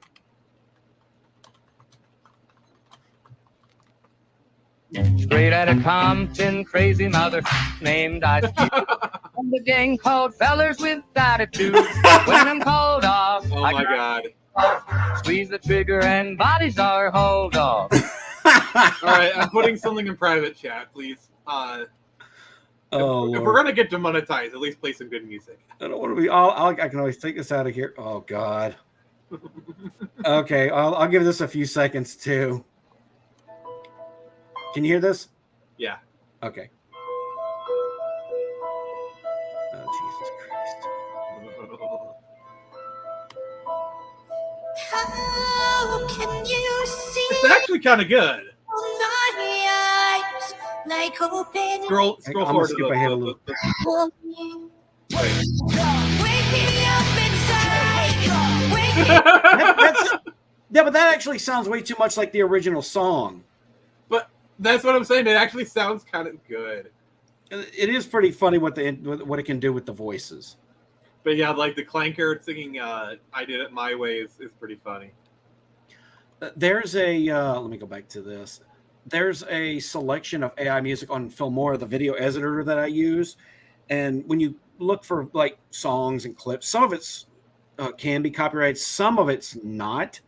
But there are selections of AI music in there, and even though you won't get a copyright strike for them, a lot of it's it's pedantic. It's elevator music, right? And it really does. You can kind of tell that it doesn't have that natural flow that a trained musician with an ear for music would write. Exactly. I don't think it's quite there yet. Yeah. Oh my God! Yeah, I think there's That was actually people are having Pro way ZD. too much fun with those. That was actually a voice actor, Pro ZD. He's like a YouTuber. Like Yeah. he's a guy who complained about, oh, we need to have the actors match their roles. And he's like, why am I only getting Asian roles? I know, right? Like, oh my god, that dude basically played himself. I was so hilarious. That's right. Won't get demonetized on Rumble. So, when are you planning on launching the Kickstarter for the book? It is August 2nd. Pre-launch is live now. So if you follow the Kickstarter link, you can sign up to be live. Sign up to be notified when we go live. It's going to be August 2nd. Going to be launching it live on my show, The Friday Night Frenzy. I've actually launched a couple of my comics on that. They've done pretty well. Like, you know you've gotten to a good level when you launch on your own channel and it goes well. Well, right. But that to me was always the point. That was one of the things that I learned the most when I was coming into the indie author space was I'm looking at guys like at the time EVS and John Della Rose and Eric July, and they built up their own platform on their YouTube channel. That was a big impetus for one of the reasons. That's something that I heard a lot as I was coming up, and I resisted it for so long because I said that something that a lot of people do. It's like, I'm a comic book creator, not a YouTuber, and slowly but surely I kind of started to do it. And thanks for watching Patty's. Oh yeah, Patty's great. I actually did a Ginger cast with him for the first one, and it was great. But I'm kind of starting to find my rhythm on YouTube, and it's going great. I'm past 500 subs, kind of going for the miniature monetization. But yeah, so things are like YouTube is going great. I'm very appreciative of the people who've joined me for the journey. And that to me was an important thing that I learned was having your own platform means you don't have to beg somebody else to be on their platform, right? If you get invited or you say, hey, can I come on? And, John Della Rose was nice enough. My first live stream was on the Dank stream with him. And, oh, boy, that was like getting thrown in the deep end right off the bat. It's always nice. See, my thing is sometimes I'll invite people to come onto my YouTube. And I've been fortunate enough to kind of make some contacts. And, like, I'll have people come on, and it's really great. Pretty nice. Like, in my experience, it's easier to get a big creator to come to you than for you to go onto their stuff because from their perspective, it's like, oh, I'm coming onto their channel. I don't have to do all the work. I just show up, have fun. I bring my name, bring my audience. Hey, I like this person. I'm supporting him. And if I were to give some advice to up-and-coming YouTubers, ask people to come on and ask everybody because the worst most people thing, are pretty chill and they want to be on someone else's stream. Like, for example, my buddy Jared. He's got 1,000 subs. He got Comicstorian to come on his channel before he passed away. 3 million subscribers, and he came on 1,000 sub channel.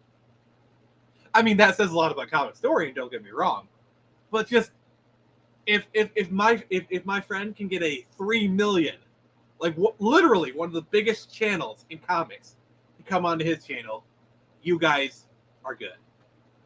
I feel bad because I never watched Comicstorian. I watched some of his stuff. Like, it actually kind of took me a while to realize, holy crap, I actually did watch his videos, and I kind of felt bad afterwards.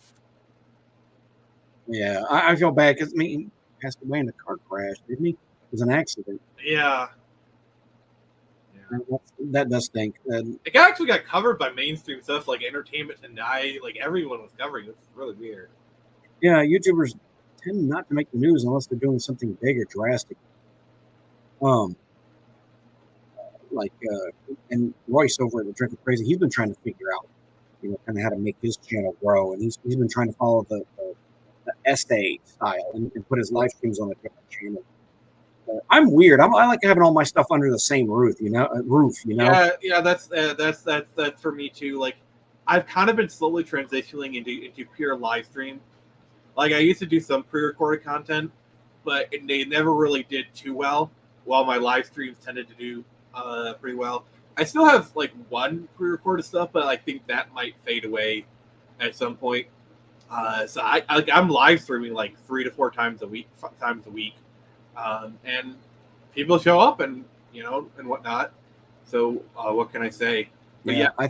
I think YouTube really likes when you're consistent with one thing. That's why some people have a stream channel, some people have a gaming channel, and then meanwhile, I got one of my favorite guys to watch. I found him recently. His name is J Moles of J Moles Gaming, but now his channel, he does shorts, he does daily videos, and he does daily streams, but it's all gaming content. So this algorithm knows exactly where to put his content. And when I found him, he was like 3,000 subs. He's just crossed 8, and I haven't even known him for a year. Yeah, so basically my main 3 stuff is I have 2 different gaming stream nights. Tuesdays and Saturdays I do my games. Friday is more just like a general talk stream, the Friday Night Frenzy and whatnot. I'll do like specials here and there, like usually on Wednesday, or like other stuff. But usually it's just Tuesday, Friday, Saturday are my days. Then the other thing is, I think one of the things that's really helped me is I frequently collaborate with Jared from Comics League, and Good dude. I think that solid dude. He's actually got a comic book coming up soon too, and I'm actually the editor for it, and it's pretty good. And he showed me the art. Oh my god, the art is amazing. Sweet. But like I do a lot of stuff with him, and he's a bigger channel. He's monetized. He's got over 1,000 subs. So like the fact that I'm a frequent collaborator, he comes on mine. So it's kind of a mutually beneficial thing. Like that actually, I would say, is up a lot. Novel Insight says a lot of people start these channels because they want to talk about books, comics, games. Talking directly to others seems like a logical outgrowth of that motivation. Yeah. Yes, exactly. And I think that especially some authors that are in the author spaces, I've seen tweets of like newer or authors who are like go to their book signings that they schedule in like big cities and have an audience of no one. And that's because this is where the audiences are. They're watching live streams. And, to me, the more we can provide our own platforms for others, to host our own interests. Like here, I'm interviewing an indie comic creator, an indie author. Nick is an indie creator, and indie creators is what I want to, signal boost the most, because like I said earlier in the stream, I recognize it's great to, complain about the things we don't like. And it's definitely having an effect on some of the corporations, but people are going to be hungry for an alternative. And most of the guys on, say, F&T don't have an alternative. We have the alternatives. Yeah. Also, the other thing is, this is a bit of a harsh truth for a lot of new creators, is they need to realize people don't necessarily back your book. They're backing you. And that's something that, like, especially in the space we're in, we need to build up a rep. We need to build up, people liking. And that's where, like, the YouTube platforms really help. Because when I'm doing these live streams, people come in there, or my Twitter, engage with people on Twitter. I share funny memes. I joke with people. They're like, oh, man. You make your own memes. And not a lot of people do that. It gives you you're the face of your brand. Generator. I don't know how much credit I can take. I just go to meme. Hold on. I want to address RH Snow here. RH Snow, we like that you talk so much. And you always have something interesting to say. You are never boring to listen to. No. So, don't feel self-conscious about that. I watch streams where you're interviewed because I want to hear what you have to say. The only bad thing is I wish I could have you on my channel more. Yeah, I like when you guys are gaming together, but usually you're gaming when I'm doing I was doing that Fallout New Vegas stream where he was on it. Oh my god, that was probably some of like the funnest time I was having doing live streams, because like he was making quips, because she's played the game. She is legit great at the game. Like she was like it was so much fun. But Ari Snow, I gotta have you on my channel again. It's always great having you there. Yeah, and Dave, I agree with that too. I think that's the big problem, right? There's not as much synergy between smaller creators and the bigger voices on YouTube that have the audience. I will say, hungry for something, an alternative. When they make something, that it gets gobbled up because they've got the platform. Shad has 1.5 million viewers.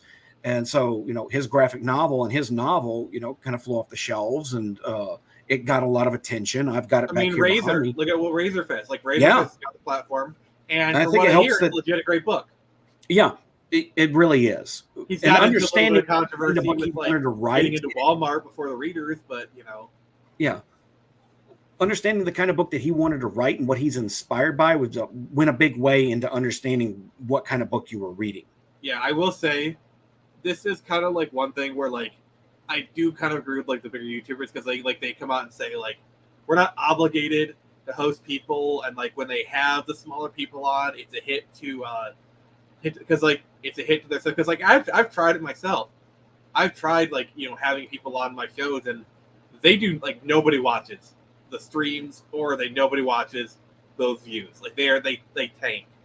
So I totally get why the big viewers don't want to have people on, because it's a combination of they have thousands of people doing it and they get bugged about it a lot, but also it's a hit to their algorithm, hit to their money. Yeah. So I don't blame them for their stance. Yeah. And a lot of them are playing the game. They're sincere in what they're doing, but they've got to play the algorithm game. Now, a lot of people that don't like, say, Nerdrotic or Critical Drinker, they end up coming from this place of, all you do is complain about shit. Huh? How can somebody hate Critical Drinker? The guy's hilarious. They just hate that most of the time they get attention for something is when they are, dogging on it, or usually something that's well deserved. But people say, oh, they just hate everything. Like, obviously you're not watching the channel because you know that they have praised things, especially recently, that have been good. Especially Drinker, he's come out with videos about movies that he does enjoy.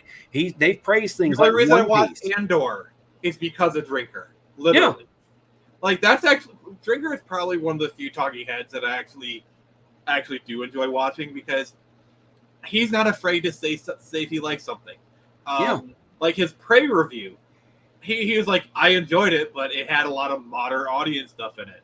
Like I think he's actually very fair with his reviews, but also like he's not afraid to say he grudgingly admits when something is good. And except the problem I have with a lot of these YouTubers is they're overly negative, and I just don't like that. Yeah, a lot of people have that problem. That's why I kind of shifted my channel.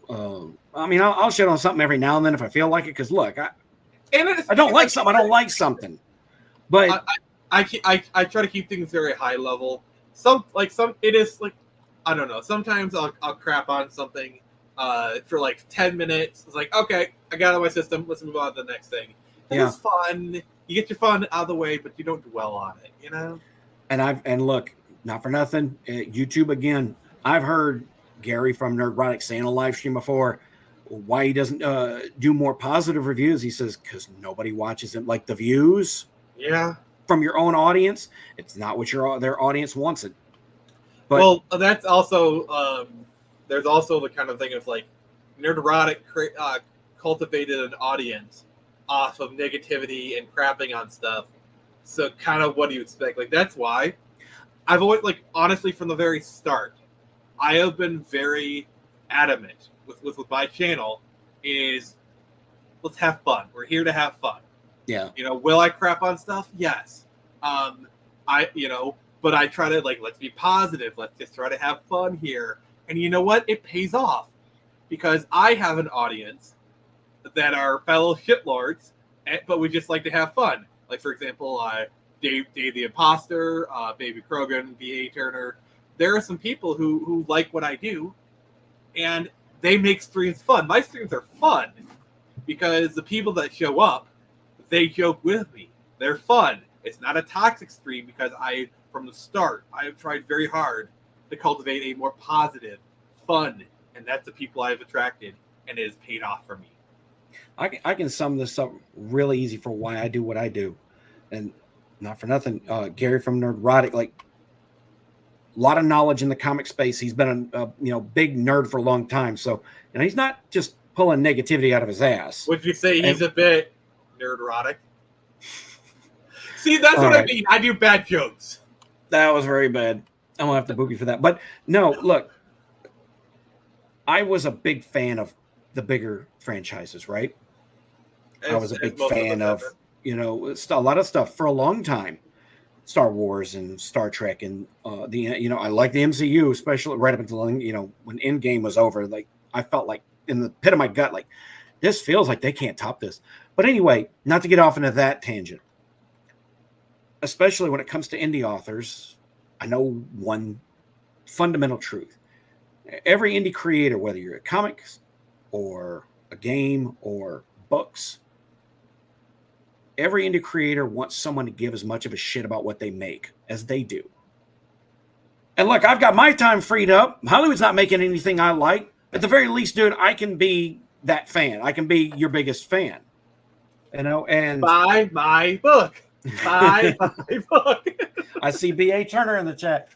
What will I always do? Stop interviewing one creator and help signal another. I've got his book right here, Vigilante's Creed. 2 books. Buy his book.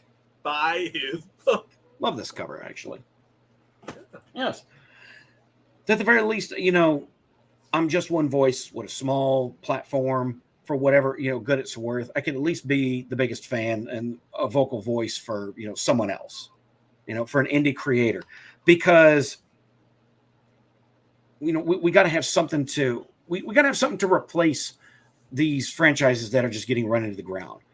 And it is cathartic to watch the complain tubers, bury this garbage. And especially like in the case of Drinker, like they bury it very concisely and point out, hey, this sucks for these very specific reasons. It's fun a lot of ones I agree with. It's old after a while when they're constantly just burying and complaining about stuff. And honestly, you just see the same arguments repeated week after week after week. And it's just like, I get it. Star Wars sucks. I get it.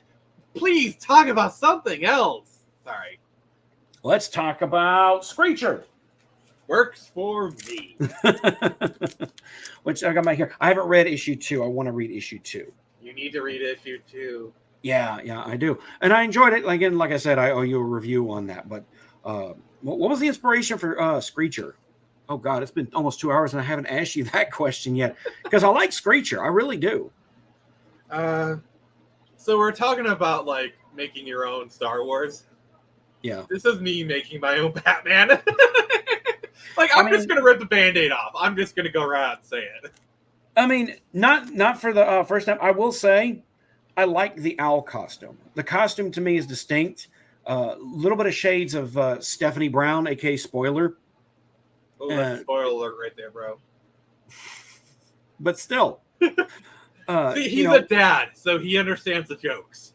Yeah, I get some jokes. I had a very different, much more caustic sense of humor because I come from a construction background. So usually what's going to make things that you heard. You have no idea. Oh, I don't. My virgin mind does not want to know. Go work at a construction site for a couple months. You'll catch on pretty quick. Yeah, you'll find out. Wow, I did not realize there are so many ways to string the F words together. That and look, hey, it's a little like high school if everybody in high school was also an alcoholic and smoked a lot. And a lot of them didn't speak English either. We laugh, but we know. Hey, it's true. One of these days, I'm going to have to do the blue collar stream with Royce because he's a blue collar worker. And I've got the intro ready. I come from a blue collar background myself. Like my dad's a retired auto worker, so I come from that life. I could not be a mechanic. I do not have the temperament. No, he worked at the factories. Oh, okay. I've done manufacturing. I've did that. Yeah, basically, my dad he worked at like a transmission plant. So like some of the transmissions for some of your GM cars, my dad probably had a hand in them. That's why they suck. I was trying to think of one. Oh God, there's nothing worse than when the transmission goes out. At least time to buy a new car. It's so expensive, or maybe the engine blowing up. Like if you have a manual transmission, like you might be able to fix it because like manual transmissions, like there might be like a cheap part on there. But if it's automatic, it's just buy my car. Yeah, you can either fix it. It's easier to just buy a new transmission than to try and refurbish one. Yeah, like if you have like a collector car or a sports car, like okay, yeah, there's enough value in the car. Let's put a new trans in it. But if you have like a Mustang that you're fixing up and the transmission goes, like, okay, fine, I'll get a new transmission for it. But commuter car, yeah. Yeah, I'm not a real big car person. Like I said, I'm good at construction. Could not be a mechanic, man. The few times I try, I have a working knowledge of vehicles, but the second I start running into stuff that doesn't I work the can way it's demo supposed a wall, just don't ask me to put a new one up. yeah, I'll be throwing tools across the room. It's that bad. Like, you want me to demo a wall, I'll do it, but don't, I was an electrical worker. I used to build fire trucks. That was pretty cool. It was a good job. Bad bosses, but it was a good job. I was wondering why you had such an electrifying personality. Anyway. You have the kill me now face. I love it. Oh, boy. So that's all. No, look, we will go ahead. We're coming up on 2 hours here, but we are, I will probably go ahead and call the stream right about here. Nick, this has been a hoot. It's always good to stream with you. We've streamed before, mostly on your channel, though. And it's time I paid the Viper. Yeah, we'll have to do it again. And I've got at least one stream I know I can talk to you about that I can have you on in the near future because you're a Wheel of Time fan. And I'm going to be doing some more book-related panels with people who have, read popular series. In fact, this Friday, the entire series. Yeah, I need to do that. I feel like as a fantasy reader and author, like I should at least plow through those books and put that under my belt. Okay. Do what? Here's the problem with Wheel of Time. When even the biggest fans of Wheel of Time will say, when even the biggest fans have the section of the series that they call the slog, which is like book 6 through 11, when roughly half the series is called the slog. I thought it was 6 through 9. Like I thought it was a 3-book slump. Well, to be fair, book 9 is kind of my favorite book because that's what they have, like the cleansing of Sidene, and it's such an epic scene. My least favorite book is... I only made it to book 1. My least favorite book is actually book 10 because that book literally has no plot.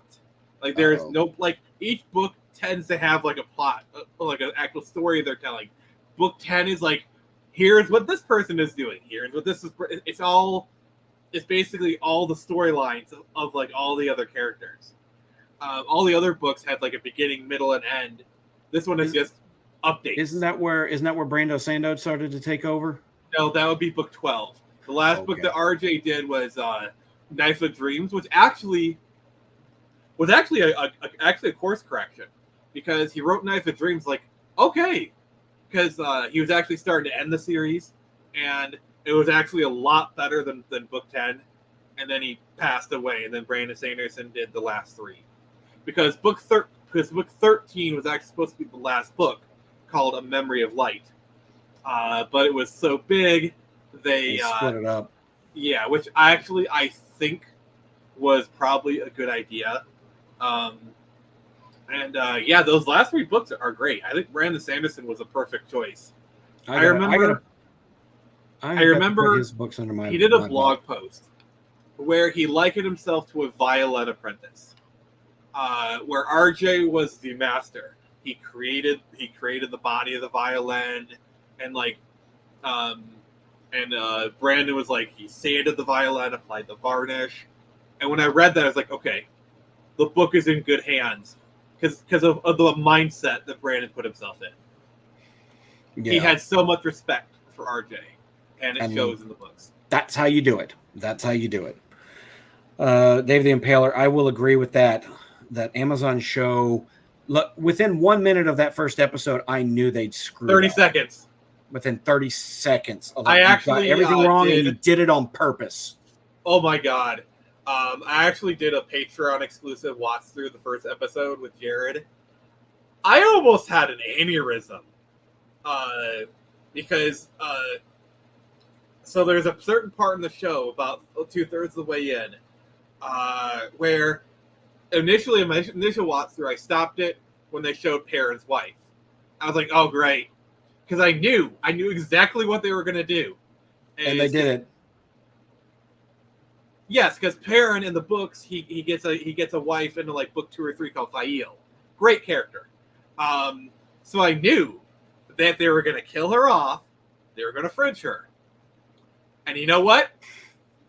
And here's the thing. It's even worse. It's like not only did they fridge her, they had Perrin kill her. Yeah, they had to have a reason for him to have like some, because if you look at where he goes through in book 1, like there's not a whole lot for him to love do. the relationship with the axe. Okay? Yeah, and that like I there's know, so much dude. stuff I know. where it's There's like- so much wrong with that show. There's so like much.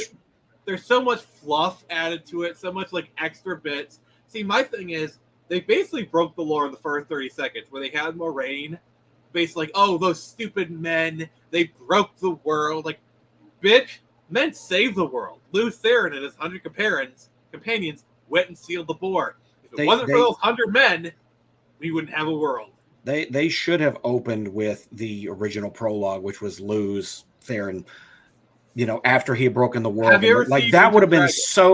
been so well done if somebody who cared had done it. Actually, I get what they were trying to do. They were trying to get everyone out of the village, the starter village, and get on to the rest of the show. And what pissed me off is there's so much that they did include, but there's also stuff that wasn't in there that didn't need to be there. It's like you excluded so much. like For Matt what? Garrett, And it did, a lot of it didn't even add Matt Garrett's anything. books are good people. Like I think Tam was really the only character that came out unmolested, in my opinion. Yeah, but I did not like that either. I did not like that Ogier, how they did him. Like he looked so stupid. And Loyal is literally RJ self-insert. That's Right. the other thing. Like Loyal is totally real OC. Also, like making Egwene a ta'veren. That woman did not have any more reason to have her ego stroke. Like Egwene is like one of the worst characters because he is so insufferable throughout the entire series. You did. Yes, he was, Andrew, and yes, he did. And Brando is a very congenial guy, and I can see, he was doing his best not to outright shit on it, but you can tell after a while, it's like, obviously he wanted his hands off the series because they weren't listening to him anyway. But I think he was trying to be friendly because, he knows at some point they might want to adapt his work, and he's got to be on a good relationship with, Hollywood types in order for that to happen. Although I'd argue as much money as he makes, he could probably produce it himself and circumvent Hollywood entirely. Have you seen Winter Dragon? Winter's Dragon? Yeah, it was basically like an Ashcan short. So like the people who own the film rights to Wheel Time, Red Eagle Entertainment, before the rights were up, they made like this half an hour to an hour episode that aired at 3 a.m. on FX2, starring Billy Zane, and it's basically the prologue from Wheel of Time, word for word. And they got Billy Zane, and it's actually not terrible, to be honest. And there's actually some really good fan films. Huh. There's one I think it's called Flight from the Dragon, where they basically adapt a chapter from the book word for word. Like literally line for line, word for word. And it's like, it's Tolkien. Like Peter Jackson Tolkien levels good. Like the kind of like the set design and the cinematography. Nice. I'm probably going to blow up your Twitter DMs with links after this. Probably. But we'll save that for another time because we're getting off on a completely different tangent again. And I need to go ahead and call the stream here. Wait, one last thing though. What? Have you heard the Blind Guardian song Wheel of Time? No. Okay, I'll add that to the list. All right. Nick, thank you for being here. Thank you for all the hard work that you do in the indie spaces, and I wish you the best of luck. I've already signed up for your book whenever it's that Kickstarter goes off, and August 2nd, sir. You'll get my money. Don't worry. And guys, thanks for being here this evening. Hello, Laura Andrew Campbell, Grumpy Old Gamer. Thanks for dropping in. Arch Snow, Dave the Impaler, Ryu's Dungeon, Mario Trujillo. I saw you earlier. I'm sorry I didn't say anything. Baby Krogan as well. Guys, appreciate y'all being here. Appreciate y'all for watching. And we're going to go ahead and end it here. Nick, you want to pimp your stuff out real quick? Alrighty then. So make sure to check me out on Twitter at the Phoenix Press. YouTube, search the same. Like I said, I stream three times a week. Let's see, your next one coming up is the Friday Night Frenzy on Friday. It's gonna be pretty. Actually, no, Tuesday stream. Sorry, I forgot it was Monday. But check out the Kickstarter. Look at my comics on Global Comics, or you can support me on Patreon to get all the behind the scenes goodness. I have more stuff on the way. I got something coming out in October for all you Owl fans. And yeah, thank you, everybody. And all the links that he just mentioned are in the description of the in the description below, guys. So thank you for being here, Nick. Thank you as well, guys. Everybody, have a wonderful evening. This concludes our broadcast day. Viewers who found anything about today's stream objectionable are reminded to suck it. Thank you, and God bless America.